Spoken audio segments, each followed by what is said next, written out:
What if I told you that at 65, when the world had already decided your story was finished, life could still rewrite the final chapter? Imagine being one of the wealthiest women in the country, untouchable, admired, envied, and then waking up to a secret powerful enough to shake your name from the inside out. Because this wasn't just a pregnancy, it was a storm waiting to break.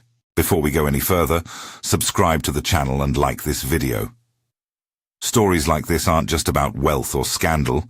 They're about power, vulnerability, and the moments that expose who people really are. And trust me, when this secret leaks, no one walks away untouched. Now tell me in the comments, do you believe love has an age limit? Or can it find you when you least expect it? I want to know what you think before we dive deeper. At 65, Amanda Okoro had grown used to rooms that swallowed sound. Her house kept its own weather. Drafts that moved like thought. Chandeliers that breathed light in slow, indifferent pulses. She knew every footfall that didn't belong to her. She knew the hush that followed a conversation about money. She knew loneliness as if it were another piece of inherited silver. Yet even in that particular gilded solitude, a single night had planted something unexpected. Not a scandal, not a headline, but a human pulse that would refuse to be contained. She remembered the first time she had met Jacob. He had been bent under the bonnet of her old Mercedes in a backstreet garage that smelled of diesel and boiled egg. He had looked up when she arrived, hands dark with grease. A quietness about him that suggested he was used to heavy things, but not spectacle. He had repaired the car without ceremony and refused any fuss when she offered to pay more. He had a way of not seeing her wealth as a barrier. He saw instead a small, tired woman asking a simple question. Conversation grew by degrees, about engines, about the odd stubbornness of certain parts, about the sort of weather that made a town lazy. It was absurd to imagine romance there. Petrol on fingers, a radio playing old songs, a tin mug of tea on the workbench. But there are times when defenses slip in the oddest places. Amanda, on her own for so long, found in Jacob a steadiness that felt like an answer to a long-standing ache. The relationship was never a spectacle. It began in corners and softer hours. No tabloid appetite could have reduced it to anything truthful. For Amanda, it was companionship that insisted on being practical and real. For Jacob, whose life had been measured in bills fixed and shifts kept, it was a rare kindness that did not care about his lack of pedigree. Words like unexpected and improbable attached themselves to them in the town, gossip later. But in the beginning there was simply a shared warmth, an intimacy defined by small duties. Jacob learning the way Amanda liked her mint tea. Amanda discovering which of Jacob's hands was better at holding a sick child while he changed a tire. When she told herself she was being foolish, she told herself, too, that at 65 she had earned the right to be foolish. Not everyone agreed. Amaka, Amanda's twin, lived a life so close to her that resentment had become almost a habit. They had not always been apart. Once, their laughter had filled the same kitchen. Time had rearranged the rooms between them. Amanda inherited a fortune and a mansion. Amaka married poorly, learned to keep to the smaller rooms. Jealousy is a private economy. Amaka practiced it as if it were an art form. She framed her envy with cultivated civility. Her hands never trembled when she spoke. She could pour tea with a smile that had been practiced like a policy. But behind that poised face was a ledger of wrongs, real, imagined, compounded by years of comparison. When the town began to murmur about Amanda and the mechanic, Amaka's expression did not move. She recorded the details, as if entering a debt into a book. Her sons lived, by circumstance and strategy, in Amanda's house at times. Chisholm, the elder, carried a kind of aggression that wore courtesy to hide itself. He could be charming when it suited him. He could be dangerous when it did not. Emma, the younger, drifted through adolescence with a lazy smile and an appetite for easy company. Between them, they formed a strange household under the Okoro roof. The heiress with her adopted finishing, the twins' children making themselves indispensable and unwelcome at once. The social choreography was delicate. Amanda told herself she was being generous. Amaka told herself she was making a point. Both believed their versions of good intentions. When Amanda discovered she was pregnant, she felt a bewildered delight that had nothing to do with reason. It was not something she had planned. It arrived like an urgent soft weather, a surprise that unsettled and soothed at once. The news traveled as quietly as possible. Jacob did not know at first that his life would include this sudden, unequivocal responsibility. Once he knew, his reaction was not cinematic.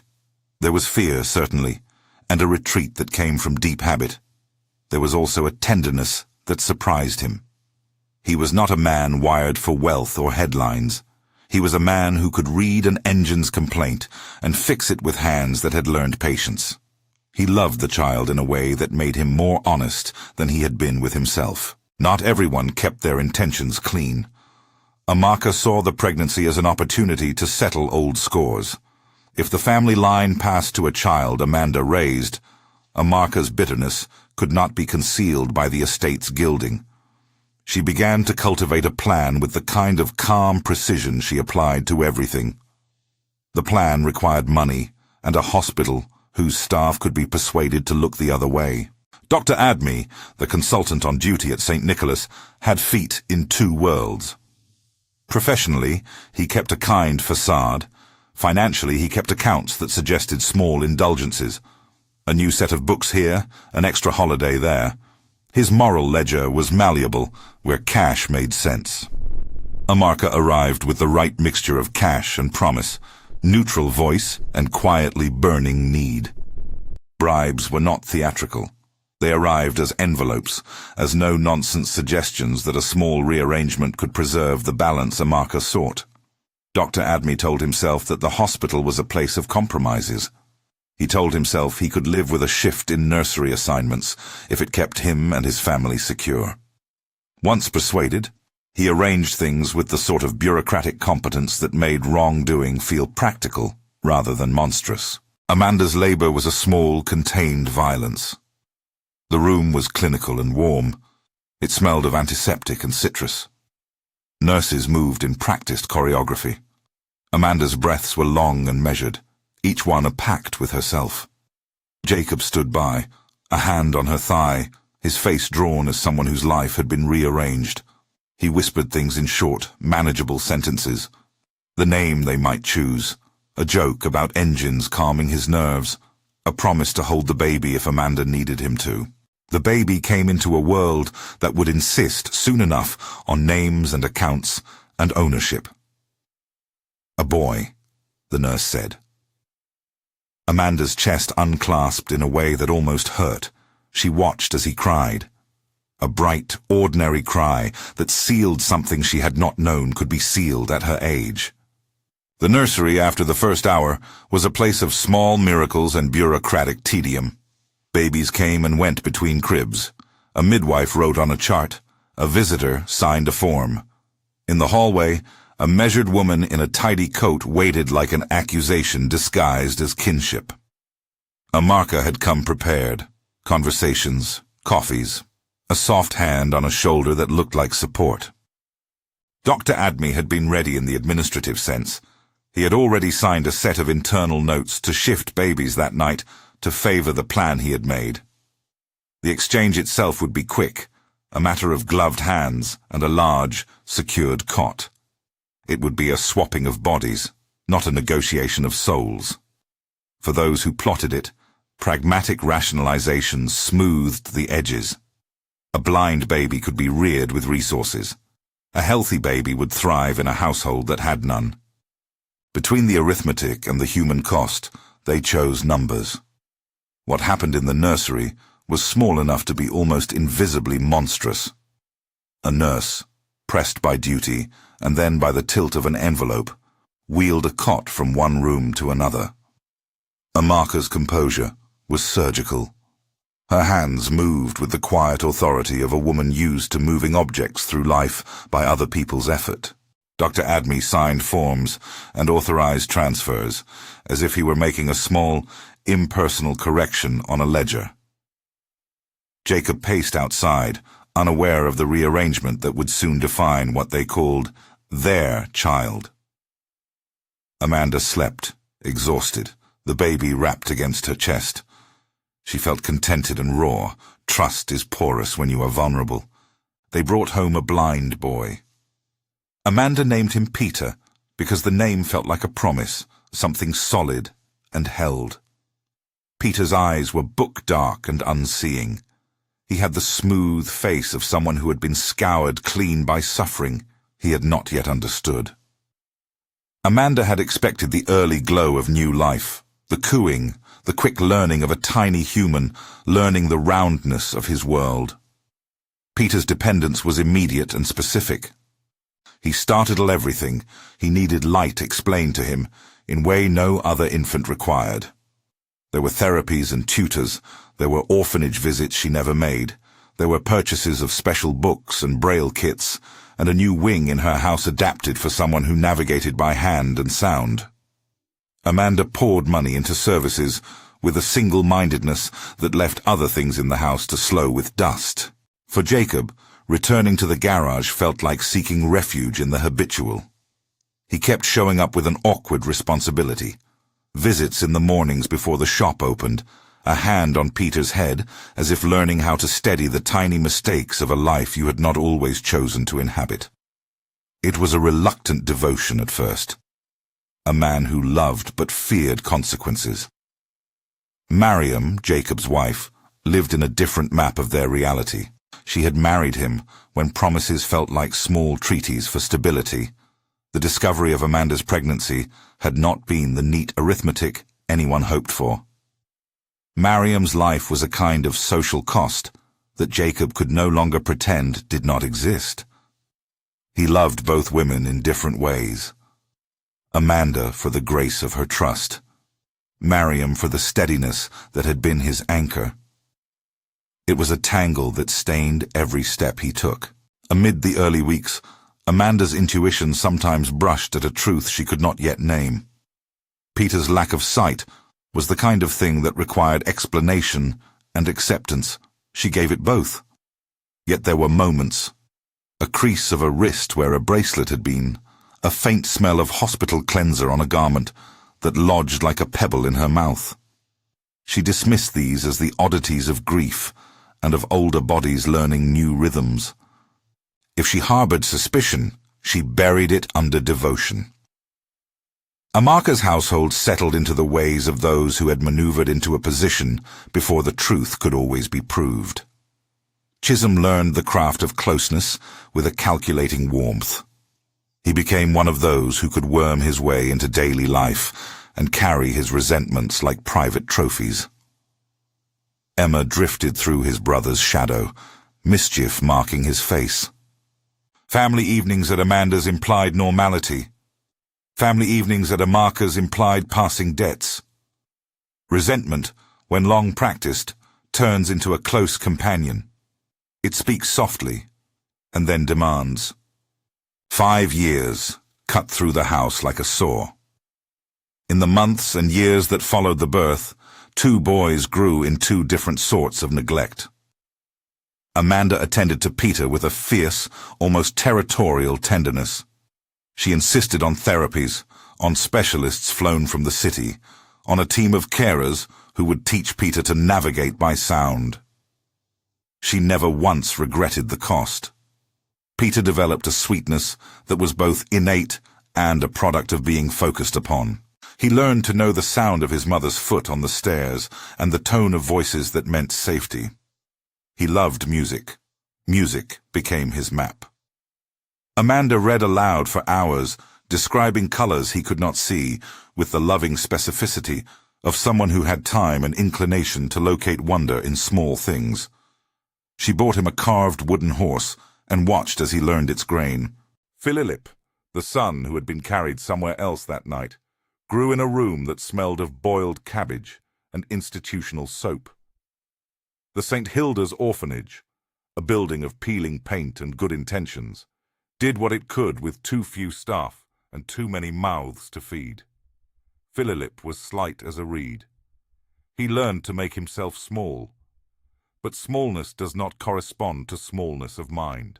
He had a bright, hungry intelligence that made staff admire him in passing. How he corrected the rhyme of a poem in the common room, how he could, at 6, recite a line of Shakespeare he found in a discarded book. He read by candlelight, stole extra bread when the cooks were inattentive, and taught himself to listen to the rhythms of a life that did not belong to his making. The orphanage taught survival with a firm hand. There were nicks, thinned hair, hunger that marked the bones, an affection that was handed out in economies of touch. Philip learned to trust in small things, a kind matron's smile, a cracked window that let in sunlight, the possibility of a book left behind by a visitor. He kept questions, not all of which were welcome. He asked where he had come from, in the way a child might ask where a sock had gone. Staff had answers in routine forms. The truth was a more unruly thing. Philip's first years were spent learning the vocabulary of waiting. At the Okoro house, Chisholm's behavior hardened. Initially, he had been sly, helpful, eager for small favors. He'd been gifted with a smile that made him useful, opening jars, moving chairs, a hand at odd hours. But the tilt of his mouth could shift quickly into a cruel jest that cut too close. He learned the art of humiliation slowly, turning off a light as a torment, denying a small kindness as if to test the bounds of Amanda's patience. At times he seemed to be auditioning for worst impulses, and he did not always hide his satisfaction when a child stumbled. Jacob watched these developments with a low, building discomfort. He found himself pulled back into Amanda's orbit with more purpose after the first year. A beating he took later when men sent to teach him a lesson found him in a quiet lane after visiting Peter was an inflection point he did not anticipate. The men, hired, as rumor had it, by someone who preferred invisible hands, left him bruised and wary. He did not tell Amanda immediately. He did not want to darken her house with the evidence of violence. But wounds have a way of widening the spaces between what is said and what is true. Mariam, learning of the attack, confronted him with a fury that was practical and fearful. She feared for the precarious peace of their community, for the quiet life she had built with the pragmatic arrangements of marriage. Jacob's shame was complex. He loved Amanda in a way that made him tender and cowardly at once. Cowardly because he feared the social consequences of a younger man linked to a billionaire heiress. Tender because the small, private moments with Peter had anchored him to something he did not want to lose. The beating forced him into a choice. He could continue stepping back into predictable invisibility, or he could take risks that made his life more dangerous, but held the possibility of moral repair. He tried, awkwardly and with no flourishes, to step into protection. The first time he raised his voice at Chisholm was less a hero's gesture than a man testing his muscles for the first time. Those early confrontations were small things. A shouted exchange in a corridor, Jacob's fist banging the table in an outburst that surprised everyone, his hand steadying Peter when the boy's breathing quickened after a nightmare. They marked his movement from a man who had once fled the idea of fatherhood to someone who learned the mechanics of care. There was no cinematic conversion, only a series of choices that added up, like small deposits in an account of courage. In the Ormsby Road neighborhood, whispers circulated about the unusual family structure. There were cruel comments and pitying looks, a social policing that made itself felt in small barbs. People loved a story that reproduced familiar plots: rich woman, younger man, scandal. But Amanda weathered gossip by cultivating a policy of silence. She felt judged. She also felt that the world's judgment was inexact and loud, in the way of things that matter less than they claim. Her devotion to Peter refused to move to the margin of what other people might call decency. 5 years had a way of making a life unfold with public and private seams. There were first days at adapted schools and charities that sent gift hampers and then rarely returned. There were holiday mornings where Peter, despite his blindness, insisted on the ritual of small paper crowns and the trauma of twisting them into shapes he could feel with his fingers. There were evenings when Amanda sat with a book on her lap, and the house was a piano of muted echoes. She learned to navigate the ache of not knowing where her other son had been, if indeed he existed at all. Amid this domestic quiet, Amarka's household sharpened. She had found a way to pocket the benefits of Amanda's pity while maintaining plausible deniability. When Peter found a misplaced coin and stowed it with muffled delight, Amarka observed the transaction like an economist noting profit. Chisholm grew worse. He had learned to channel his anger into occasional acts that tested the limits of patience. He would encourage Peter to reach for a toy just beyond his reach and then laugh when the child was frustrated. On the surface, these were small cruelties. Under them lay a logic of private vengeance. The day it happened, the day Peter tumbled down the servants' stairs, began with an ordinary sequence of annoyances. The household was on edge with a visitor coming. Plates clattered in the kitchen. Emma had left a football by the top landing. Small hazards accumulate. Chisholm, restless and more exacting than ever, wanted to prove a point. He told Peter, with a false economy of tenderness, that a new game involved being brave and walking to a sound at the bottom of the stairs. He thought it would be funny. He misjudged the acute vulnerability of a child who needed guidance for every step. The fall was sudden, an absence of air painted in a child's scream, and the heavy thud of small body against hard edge. It was not meant to maim. It was exercised in a cruel attempt at proving dominance. The house filled with a worse sound than the scream, the sound of a woman's breath hitching to its beginning. Amanda arrived at the stair in a single motion that contained a lifetime of instinct. The sight of Peter limply cradled in Chisholm's arms was a new kind of motion. He was alive, but fragile. There was a bloodstain at his temple that made the air feel colder. The household that had practiced silences now practiced a new one. The sound of telephones dialing, the shuffle to a waiting car, the sharp hum of the ambulance doors. Jacob, who had been in his workshop, came running, grease still under his nails, face drained of color. He lifted Peter with hands that knew how to carry heavy things, and yet almost seemed unsure of how much tenderness could weigh against injury. At St. Nicholas, the corridors seemed to swallow the incident into procedural light. Nurses were efficient, doctors quick and practiced. Amanda sat with her hands clasped, fingers finding a fold in her dress like prayer without belief. They examined Peter with an economy that was both calming and disconcerting. There were questions about how the accident happened, about supervision. A CT was ordered to check for internal damage. A pediatrician squinted in the light and nodded at the images.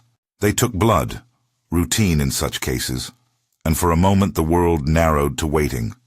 For results, for reassurances. The blood work produced something that felt like a second fall. Results were not immediate. They usually took time and less drama.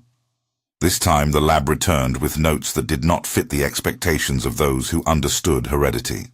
The child's blood profile showed markers that, in their patterns, did not formally align in a way that would be expected if Amanda were the biological mother and Jacob the father.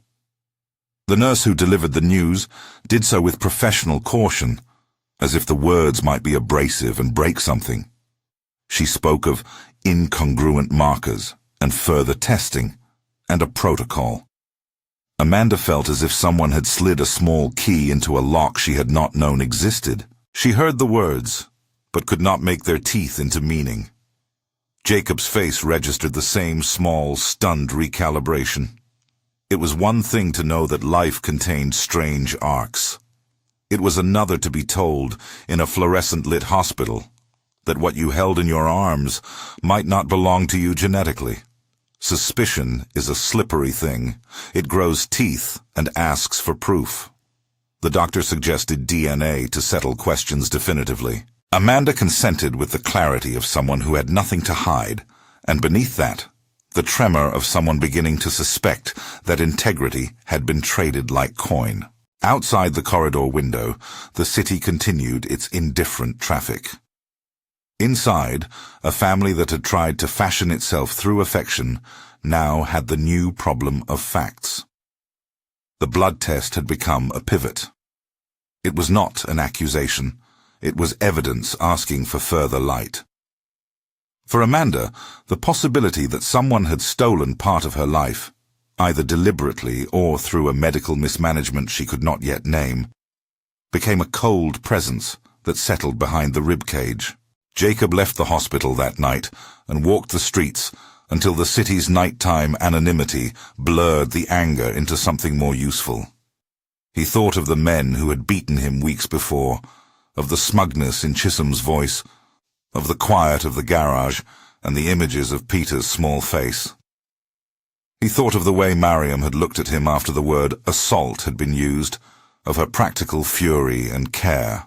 He found himself for the first time wanting to be more than a man who passed through other people's crises. The beating had been a reproof. The blood test felt like a summons. He could not, he decided, be a passive instrument in someone else's plot. There was a hardness growing in him that would require the kind of courage that made life riskier in exchange for being honest. At home, Amanda sat with the lab form like a foreign letter. The house had been confident in its helplessness before. Now it bristled with the possibility of intrigue. She thought of the night in the nursery and the way a gloved hand had moved a cot as if rearranging property. She thought of the steady eyes of a marker, of Dr. Adme's practiced face. A small, terrible suspicion began to accrete into her thoughts. That the extraordinary kindness she had extended had been reciprocated with calculation. In the quiet that followed, Amanda made a choice without ceremony. She would not simply lodge a private doubt. She would ask questions that required answers. She asked for the hospital records. She asked to see the CCTV footage of the nursery that night. She would pull at the thread and see if the fabric came undone. It was a prudent decision. No one at the Okoro house could claim ignorance and keep the moral high ground. The question was whether the hospital would cooperate. Hospitals have their own economies of self-protection, and when a conspiracy is small and tightly run, it tends to close ranks. Dr. Adme received her request with the clinical politeness of a man who had balanced his accounts. He promised to look into the matter. In the quiet of his study, he put his hand to his forehead and felt the weight of choices made. He had not pictured a return of such consequences. The bribe that had seemed a mere correction had produced a house of cards that, in his imagination, might now topple. Amanda's decision to ask for the footage was the first overt action that turned suspicion into investigation. It was a minor legal request couched in the language of concern for her child. It was also a legal lever that, if applied properly, might loosen the hold of a plan made in shadow. It required patience, paperwork, and the right tone of insistence. Amanda liked to be decisive. She also understood that certain truths were bureaucratic in their stubbornness. She began to move slowly through the channels, requesting files, making calls, finding the names of people in administrative positions who could not, by law, withhold such footage for long. The household adjusted to a new cadence. The lawyers' names began to appear in Amanda's address book. Jacob began to arrive, not only with small practicalities, but with the lean, defensive energy of a man who had decided to protect what he loved.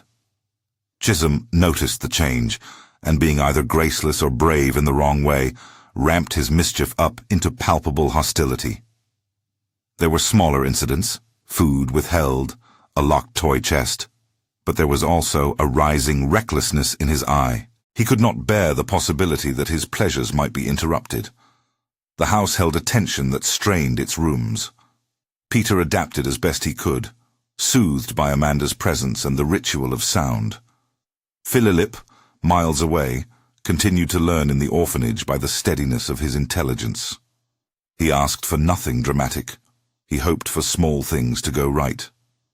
He did not yet know how close to him fate had been rearranged.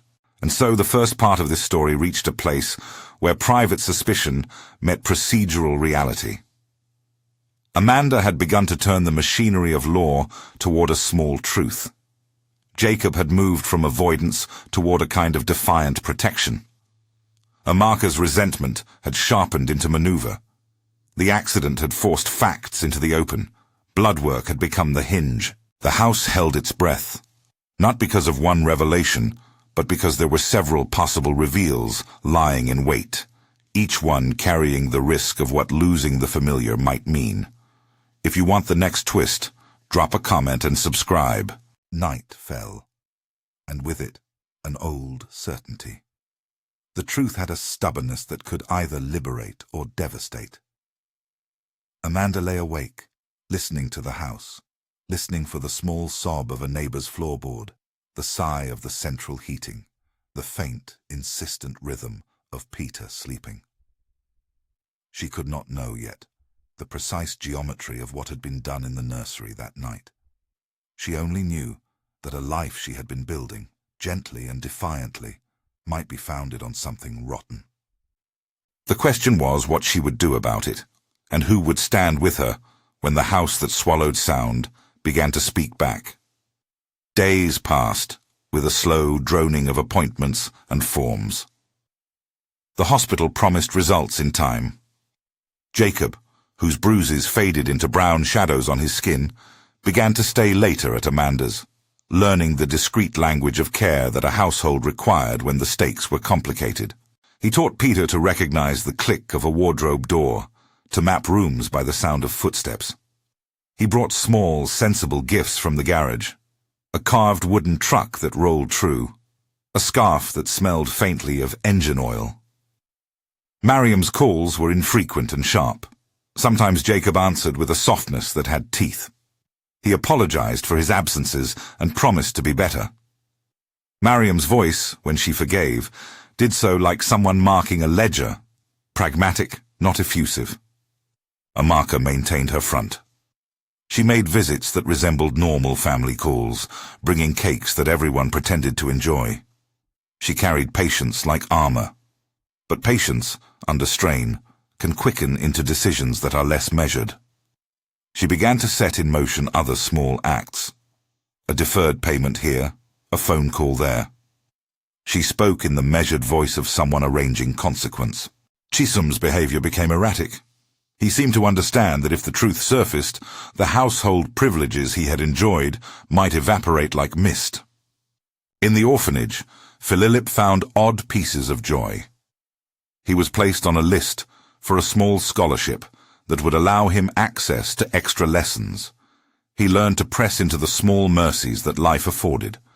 A kind volunteer who lingered a moment too long to correct his pronunciation. A book left in the common room. He practiced the names of metals and the smell of rain, as if training himself to notice the world in case it would notice him back. The hospital's results took their time. They returned with the kind of official tone that suggests nonchalance. Note that further testing is advisable. But Amanda read them with the ferocity of someone who had the right to be furious. The markers, inexplicably, did not align. The language of blood had exposed a fracture. It was time then to press for the footage, for that small sequence of shadows that might reveal what had been done intentionally. When she asked to see the CCTV, the hospital's initial response was one of procedural coolness. Hospitals, Dr. Admi told his colleagues, had privacy concerns, file retention policies, and a chain of command. Amanda asked for a formal request. She knew such things. She had been practiced at moving bureaucracies with money and will. She pressed the point. She would ask formally and publicly if she had to. Dr. Admi found himself scheduling a meeting that felt all at once like an exposure. The footage, when finally reviewed under the auspices of hospital law and supervision, showed, in clipped frames, the nursery's fluorescent light, and the tide of nurses' steps. It showed a woman, calm in a way that made rage settle into the screen like oil, standing at a cot and guiding a nurse with the precision of someone who had thought through every movement. It was not an aesthetic conviction. It was clinical and terrible in its ordinariness. Dr. Admi watched the frames and felt his stomach hollow. He saw the hands, the transfer, the way the cots were wheeled as if a small administrative error were being corrected. He saw Amaka's face and felt the small machine of his own compromises begin to tremble. For Amanda, the footage arrived like a verdict before trial. Her private pain had been validated by moving images. She watched, hands trembling, as the thing she had suspected unfurled, not as a story of negligence, but as a purposeful redirection. The room closed in around her. She thought of the nights she had sung to Peter, of the money she had spent, of the small acts of mothering that had become the architecture of her days. She felt shame at the thought that her generosity had been the very thing weaponized against children. Jacob stood beside her as the frames flickered. He had moved from distance into defense, not because he wanted praise, but because he could not abide the idea of a child being manipulated for gain. For all his earlier reticence, the man who had once been inclined to let things be now found his temper sharpening into clarity. He took one look at Amanda's face and felt a responsibility that made the world larger and smaller at once. Amaka, when contrasted in plain frames before the eyes of law and family, did not present as a caricature.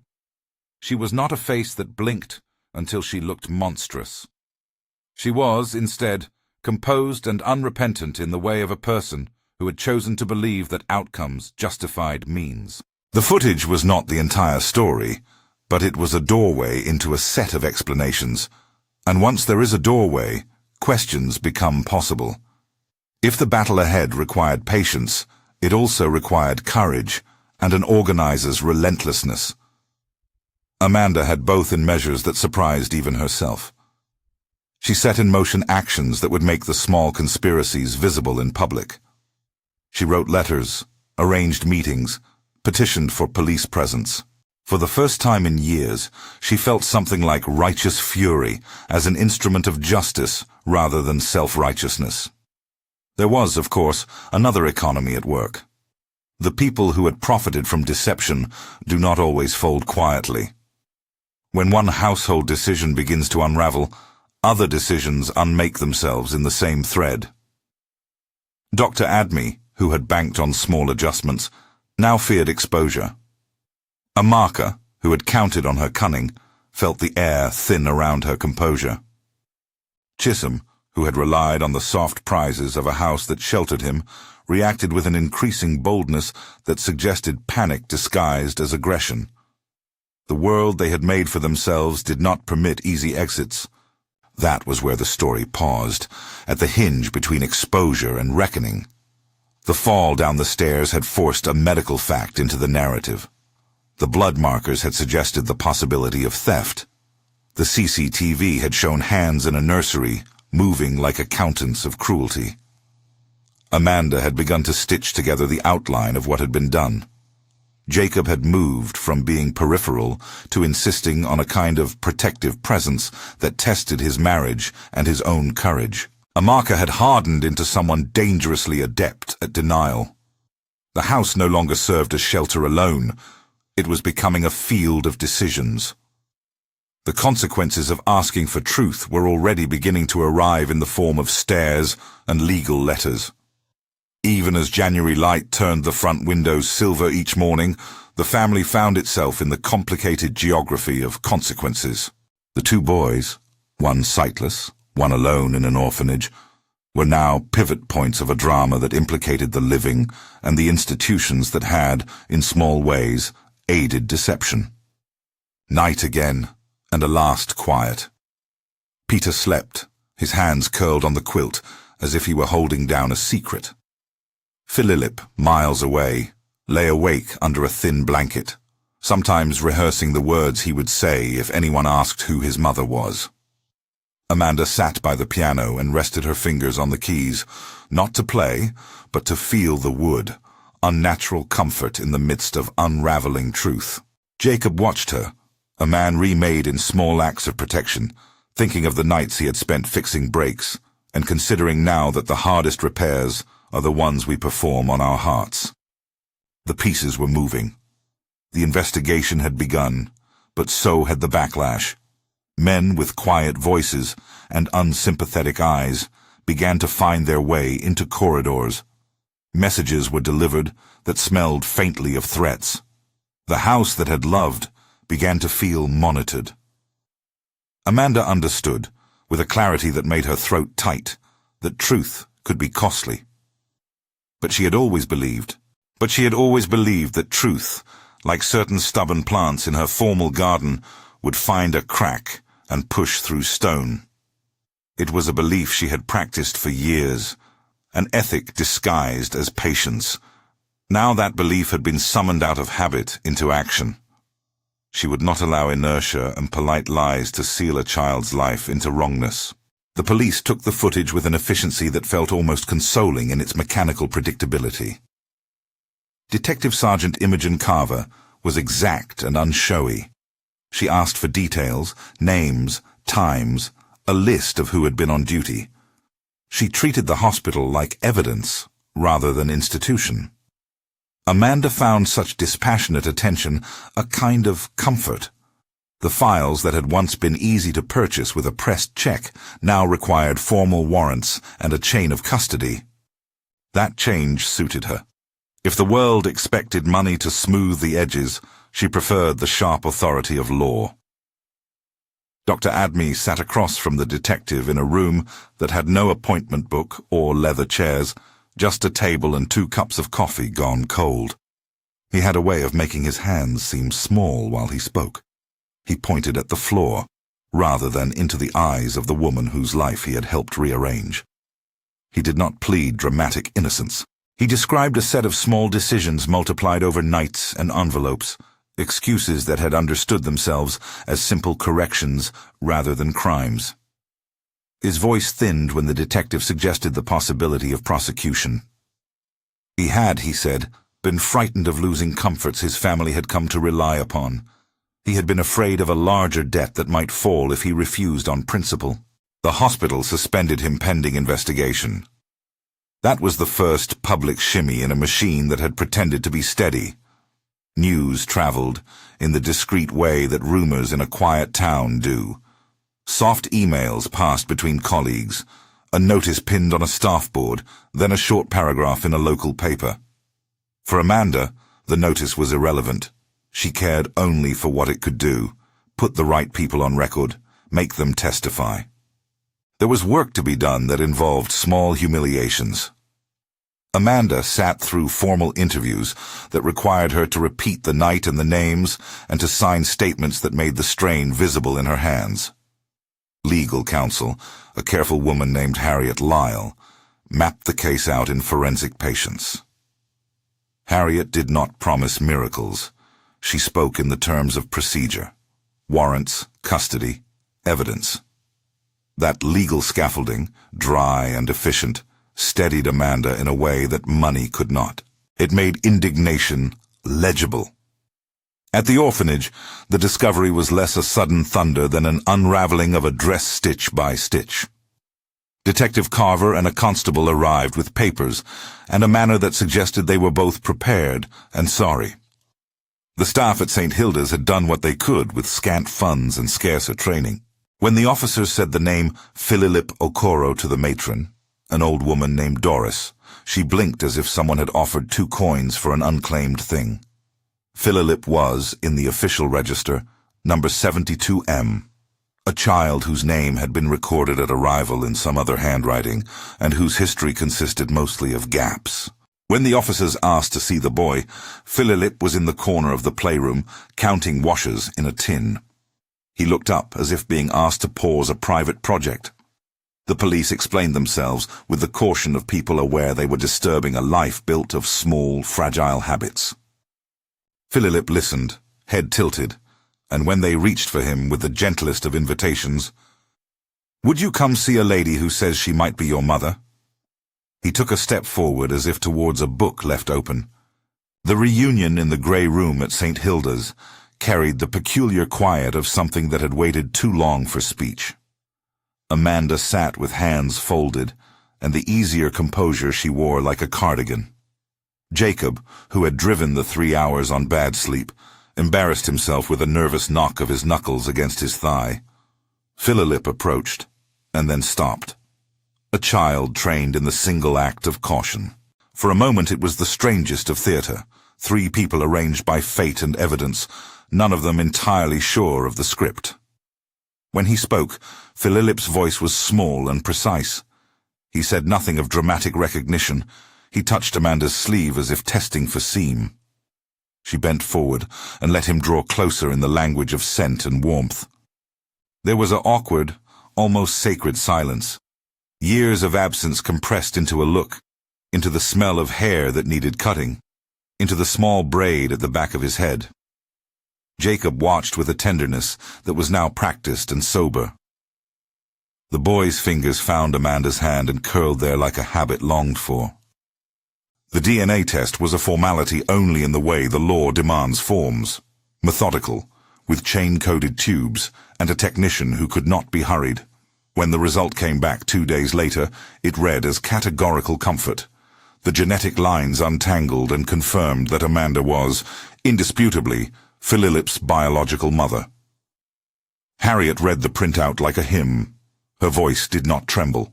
The letters on the page were less important than the fact that they settled a question that had been jangling around Amanda's sternum. The relief was not immediate euphoria. It was a deep, quiet writing, like restoring a picture to a wall from which it had slid. The law moved with the unglamorous speed of correct paperwork. Warrants were issued, statements taken, and within a short fortnight, arrests were made. Amarka was taken at her cottage with a tea cozy half off and a look of someone who believed herself betrayed, rather than culpable. Chisholm and Emma were apprehended at the Okoro house after a brief standoff. They had grown careless in the months of supposition, convinced of their own immunity. Dr. Admi surrendered quietly at the hospital, a man whose public image was a little more frayed than his private conscience could bear. The charges were blunt: child trafficking, conspiracy, malpractice, words that hung between the family like a sudden, bright sheet. There was no glib victory in watching the police lead them away. Amanda had imagined the moment in several ways, herself shouting, the household collapsing in noise, but the actual event was a tempered unraveling. Amarka's face was flat, as if she were not seeing the officers so much as the ledger of her own calculations. She did not fight. She had somehow practiced the calm of someone who believes the cost was worth it. Chisholm seemed younger in custody, the hard lines around his mouth softened by bewilderment rather than defiance. Emma looked as if he had been woken from a dream. In the days that followed, there were interviews, restraining notices, and the small rituals of legal process. Bail applications, counsel consultations, the pinched business of relatives arranging for representation. The tabloids, which had earlier looked for scandal, now smelled narrative and circled with a mixture of hunger and discretion. Amanda insisted on privacy. Harriet negotiated press statements that protected the children, emphasizing the need for clinical and psychological care rather than theatrical condemnation. The hospital conducted its own inquiry. Dr. Admi's confession, while not theatrical, had weight because it opened a doorway into motives and logistics. He described, in halting, accountant-like terms, how he had modified records and redirected cradles, how he had rationalized those acts as corrections to what he considered a small inequality. He gave names, dates, and the detail of envelopes. The prosecution did not have to invent a story. It had only to assemble the fragments into a narrative coherent enough for a jury to hear. Amanda found the months after arrests a complicated landscape of satisfaction and emptiness. She had wanted the truth, not for spectacle, but for the child whose life had been shaped by a theft. Now that truth had been found, the moral work began, and it was slow and intimate. Philip arrived at the Okoro house with a single rucksack, and a manner that suggested he was practicing generosity. He was polite by instinct, and had the strange old soul habit of quoting lines he'd found in books. He took to the house like someone slipping into garments he had admired from afar. He pressed his face to curtains, learning the difference between sunlight he could feel and the idea of it. Peter, the boy who had been raised in the wrong house, met his brother with a confusion that spoke of foundations giving way. He had spent 5 years unlearning to expect certain contours. Now the furniture of his world had been rearranged by information he could not map. He was cautious and needy, and inclined to ask for routines rather than conversation. Amanda, who had spent years making meaning for him of colors he could not see, now had to explain, in the most careful of ways, that another child had been part of the life she had devoted so much to. Peter found, in Amanda's voice, the same cadence he had learned to recognize as safety, and he clung to that. The household's first difficulties were practical. Philip needed food of a different sort. Meals that did not taste of charity. Clothes that did not mark him as an item saved. He needed help at school where he had missed months, a tutor to bring him up to speed, and someone who understood the small humiliations that attendance required. Peter needed counseling for his fear of stairs, for the vague panic that came when routines were broken. Amanda arranged specialists, funded therapy, and insisted on a regular rhythm that would not let the boy's daily life dissolve into triumphalism or pity. Jacob's life altered in ways that had less to do with public attention and more to do with home. Mariam was cautious at first. She respected truth. Her sense of propriety was built of small, firm gestures, but she had married a man who had been unmoored by the scandal. Her anger at Jacob was not only for the infidelity the town spoke of, but for the upheaval he had allowed into their family, the exposure it introduced to their quiet lives. There were nights when she sat with a tray, and a silence so full of meaning that Jacob pretended to be absorbed with the smallness of a newspaper. Yet Mariam, practical and practical-minded, could not simply sever the threads of a life that involved more than a single relationship. She and Jacob sat in their small kitchen and calculated, what would custody mean? What would support mean? What would social acceptance mean in a neighborhood that prized propriety above compassion? Jacob, who had once been inclined to hide his emotions under machine grease and small jokes, found himself speaking plainly. He apologized not in broad, fluttering phrases, but in small acts, changing the light bulb in their hallway, fixing a creak, listening to Mariam's concerns without the deflection he had practiced for years. He wanted to be more than a man who had run when things were hard. Amanda watched their exchanges with a compassion that both warmed and stung. She loved Jacob for the way he had learned to steady a child, with a hand that had once been more at home under a bonnet than in public life. Their romance, which began in the quiet of a garage and in a kind of mutual dignity, was not an easy drama. It had consequences. Gossip asked for caricatures, an elderly heiress with a young mechanic lover. But the reality was more human. Two people who had found tenderness in each other's company now reconciled that tenderness with the practicalities of custody and family. Jacob's commitment deepened in quiet ways. He took up certain responsibilities that made his role in both households less ambiguous. He built a ramp at the back door for Peter to practice safe steps. He coached Philip on the hum of a car engine, the way a father might show a son how to read the feel of a machine. He sat beside the boys at night and listened to them talk about their small fears. The townsfolk watched with an appetite for scandal, but also a private, grudging respect for the man who had changed his life for the sake of children he had helped create in complicated ways. Amarka sat in remand with an expression that, once more, refused to soften into repentance. There were moments when the detective's reports made it clear she had been not merely jealous, but economically cornered. Her debts were thin and systematic. She had been forced into arrangements that made moral compromise seem, in her mind, a necessary salvage. The narrative of financial desperation made the public response complex. Pity glossed the first edge of anger. Yet what Amaka had done could not be reduced to a single cause. Greed, envy, and a desire to rewrite history had shaped her action. In custody, she wrote letters folded with the same neatness she had once used to hand out tea, but letters cannot undo the fact that she had moved a life. Chisholm and Emma faced their own reckonings. Chisholm, in particular, had shown a cruelty that could not be explained away by loyalty to his mother.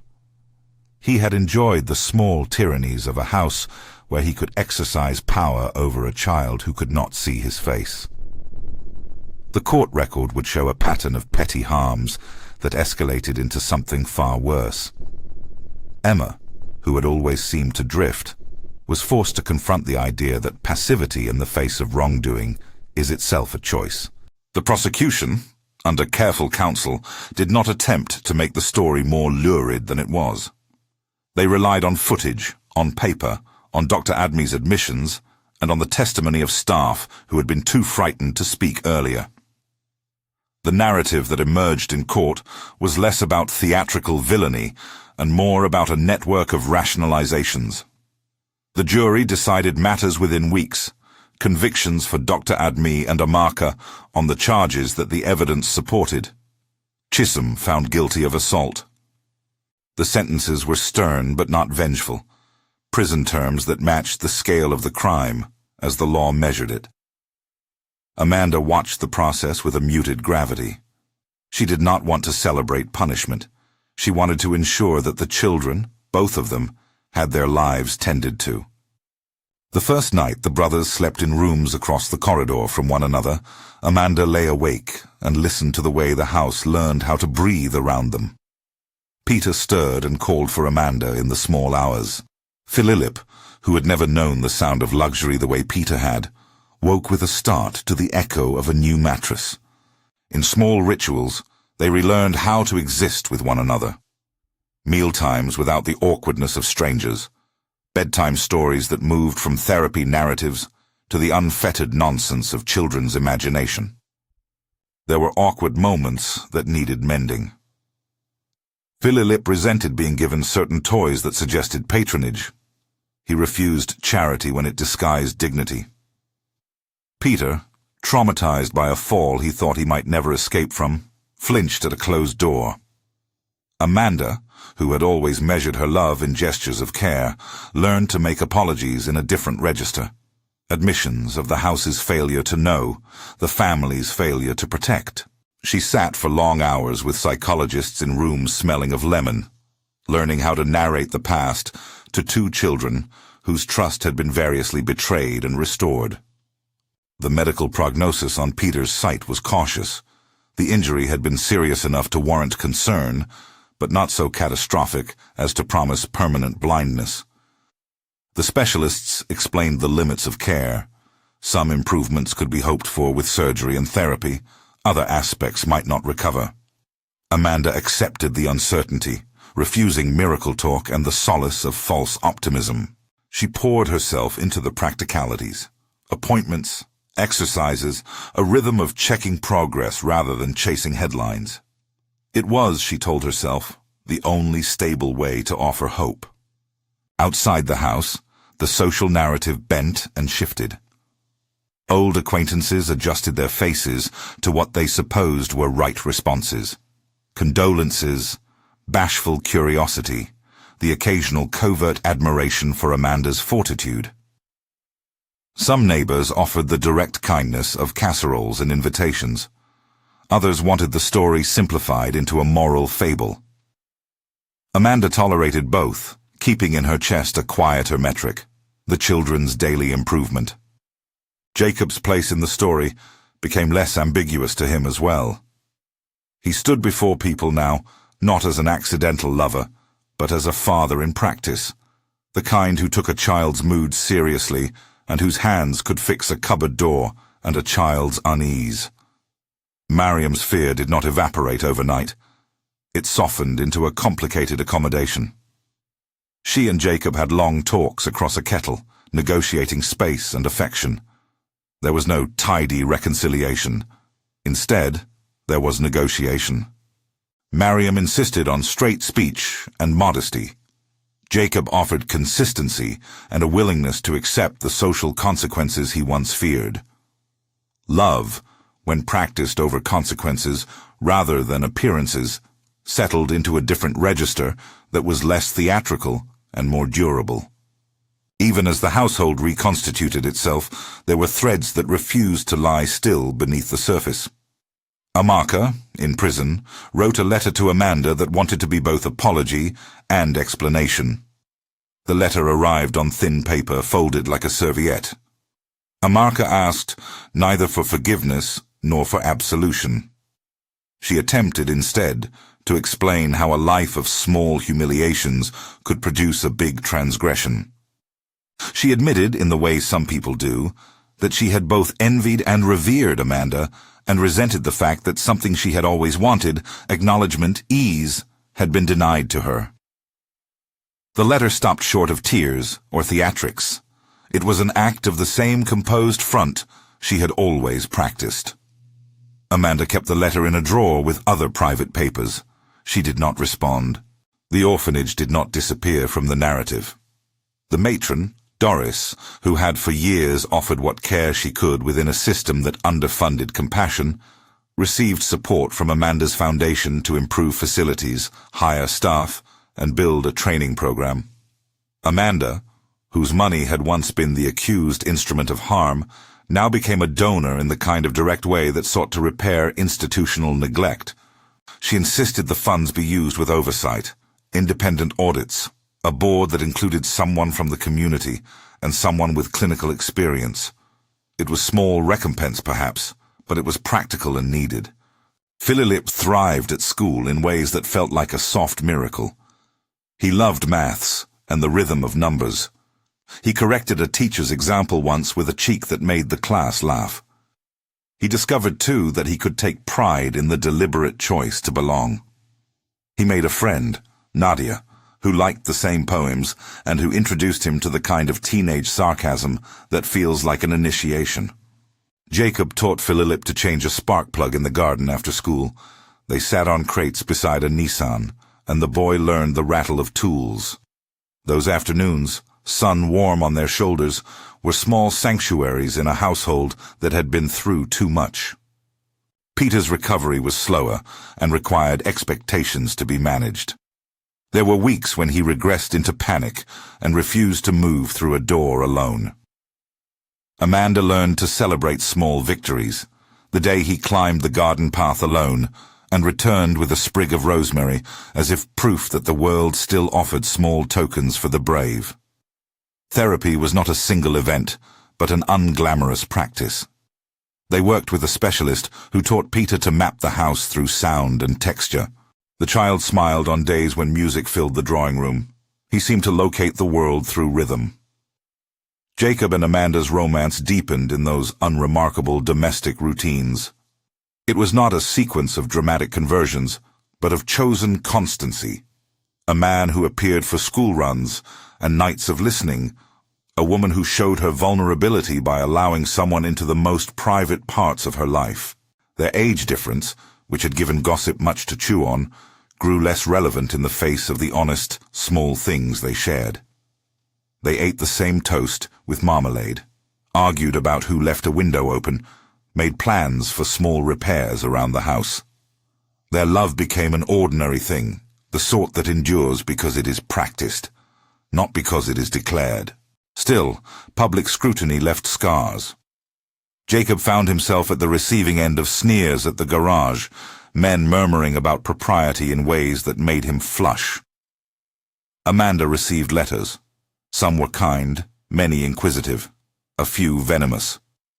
They learned to let such things pass. The children, too, encountered peers who wanted to know the story. Philip answered with a directness that surprised his elders. "My mother's name is Amanda," he announced once at school assembly. The teacher nodded and moved on. And in that small refusal to dramatize, the story continued its quieter healing. There were strains left unresolved. Amarka's sentence left her in prison for a term that allowed little leisure for self-reflection beyond forced routine. Chisholm's time in a young offenders' institution offered the hope, perhaps, of rehabilitation.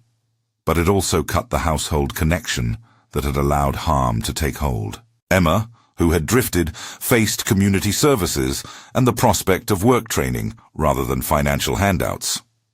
The law had been exercised.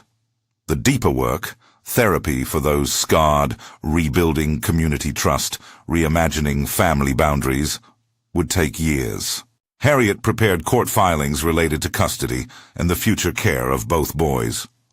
Amanda took the pragmatic stance that the right arrangement was not a question of symbolic reparation, but of sustainable care.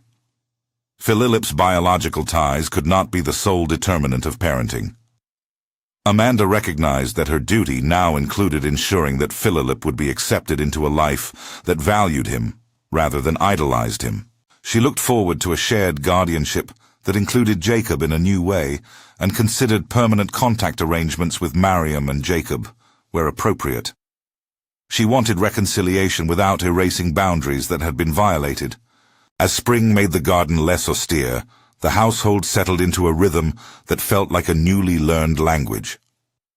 There were dinners with other people, friends who had stayed and friends who had returned. There were holiday plans, cautious steps into normality. A trip to the sea where the boys could feel the wind and the taste of salt. Christmas the following winter carried a night of simple contentment punctuated by the boys' laughter. It did not erase the past. It merely allowed quiet joy to have its place. There remained, beneath the surface, a delicate moral question that the household refused to answer lightly. What to do with the money and the power that had been central to the case. Amanda had been the target of envy and the patron of many good things.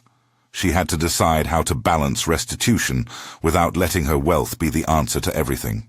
She set up a trust specifically aimed at supporting children like Philip, those who had been harmed by institutional indifference. The trust funded community projects, legal aid for families in need, and training for orphanage staff. It was, by any account, a responsible distribution of wealth.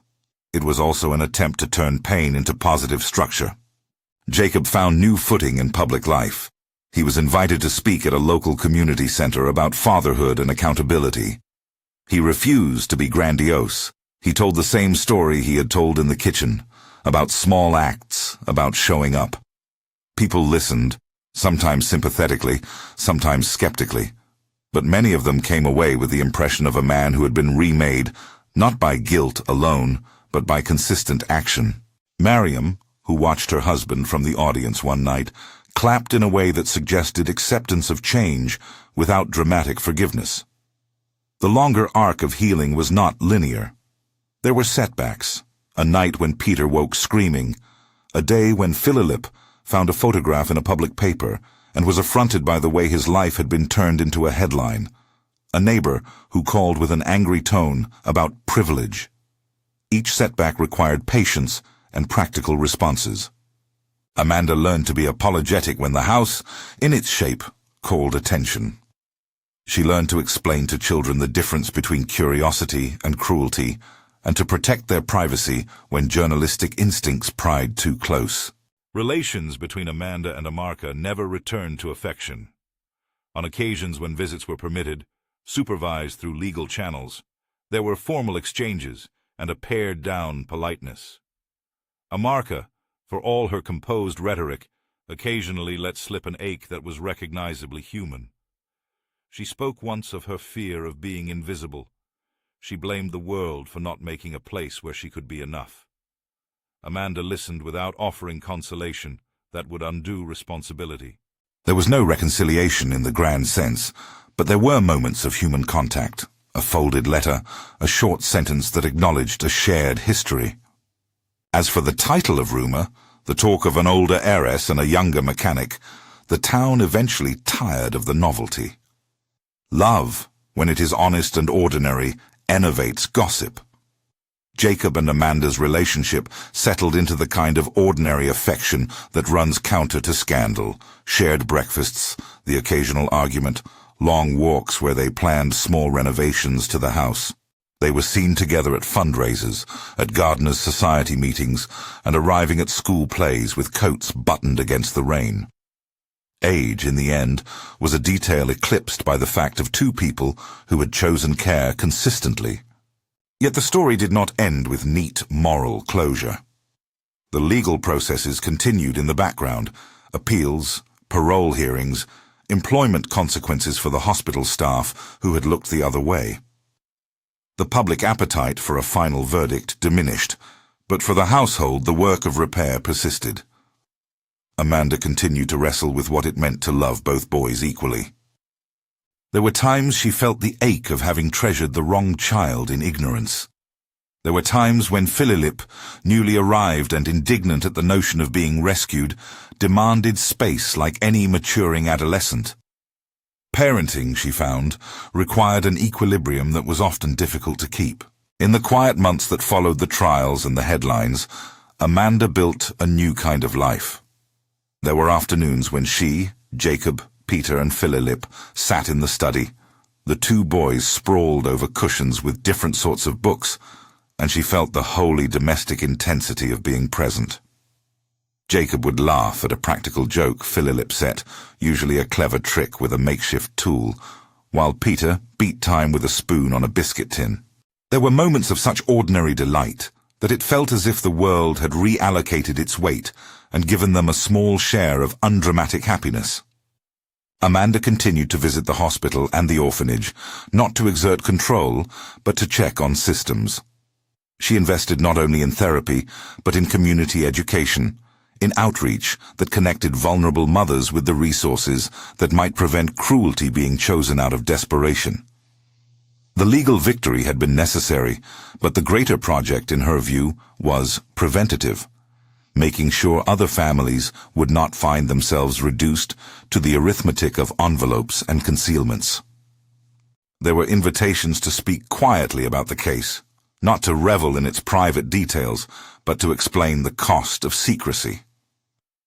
Amanda often spoke about dignity, the dignity of children, the dignity of families, the dignity that is salvaged when institutions choose to be transparent. She did so without preaching. Her tone was practical. Her insistence was on structures. She would say, more than once, that money without care is merely a bandage on a wound. Care requires time and attention. Money can fund it, but cannot replace it. Jacob and Amanda eventually formalized what they had already practiced: a quiet life together that did not need a headline to justify it. They entered modestly into an agreement that would secure both boys' futures and that acknowledged Jacob's role as a father. Mariam and Jacob arranged boundaries that allowed for healing in their marriage. It was not tidy, it was human. Love, in the end, did not announce itself in grand gestures, but in the long patience of everyday fidelity. As the years passed, the town's memory narrowed the case to an anecdote with moral edges. In the school hall, Philip read aloud from a play he had been cast in. Peter played the rhythm of a drum in the community band. They learned to hold their lives with a steadiness that was not boastful and an attention that was not brittle. Amanda, who had once listened to the house as if it were a measuring instrument for her loneliness, now kept fewer rooms closed. Her home was lived in and forgiving of mess. She learned that generosity with speech was often the better course, telling a child the truth in measured doses rather than withholding for fear of shattering them. There remained, finally, an unresolved question that haunted her most nights. What to do about justice when it healed some things and left others raw? The law had punished wrongs, the trust had redirected resources, and the children had been housed with care. Yet there were intangible fissures, in personal trust, in the erosion of simple certainties, that would require the slow labor of relationships to mend. Amanda accepted that some wounds would remain visible. She did not resent that fact. Scars, she thought, can be a map to the work done. One mild autumn afternoon, years after the night the nursery light had been fluorescent and small hands had slid cradles, the family sat together on the back lawn. Philip had grown into a lanky young man who loved the precise comfort of a well-made chair. Peter, still tentative sometimes, had a quiet way of laughing that moved like the chime of glass. Jacob and Amanda sat with hands touching across a blanket, as if by habit rather than ceremony. They watched the boys skirmish without violence, an argument over a game, a bout of teasing that ended with both of them laughing. In that moment, Amanda felt the complicated ache she had carried slow into something like contentment. She had loved, lost, and found again across the largest of moral rents. Her romance with Jacob had been unexpected and strained, but it had proved itself by the way it withstood consequence. Their love had been a patient thing, not flashy, not designed for headlines, but capable of sustaining people who made mistakes and then chose to repair them. She thought briefly of Amaka, of the twin who had once been laughter at the sink, and felt a complicated tenderness that was neither forgiveness nor hatred. People, she reflected, are not easily reduced to villain or victim. Some choices are monstrous, some motives are human in ways that complicate condemnation. She had learned to hold that complexity in her mind without allowing it to excuse harm. The house had, over the years, become an ordinary instrument of protection rather than a symbol of spectacle. The chandelier still breathed its indifferent pulses. The draughts still moved like thought, but now those sounds were threaded through with children's voices and the low mutter of everyday fixes. Amanda had given much away. Money, time, the patience required to run an institution that reinforced dignity.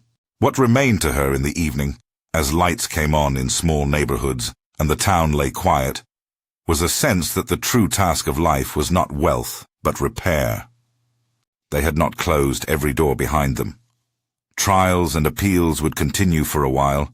Amaka's letters would keep arriving and sometimes unsettle the calm. The community would never be quite the same. But Amanda had both sons beside her now. The child she had waited for, and the child she had chosen to raise when fate misdirected itself. She had a man at her side who had learned to be a father in the small, patient ways that matter. Together, they would keep the life they had rebuilt from the fragments of truth and error. And in the quiet of that autumn evening, with the boys' laughter unwinding like yarn from a ball, Amanda found a thought that surprised her. That love need not justify itself to the world. It needed only to be accountable, consistent, and kind. That, in the end, was how the unexpected romance had prevailed, not because it was miraculous, but because it endured the hard work of conscience. Tell us, what would you do if you discovered your family was built on a lie? Subscribe for Part 3.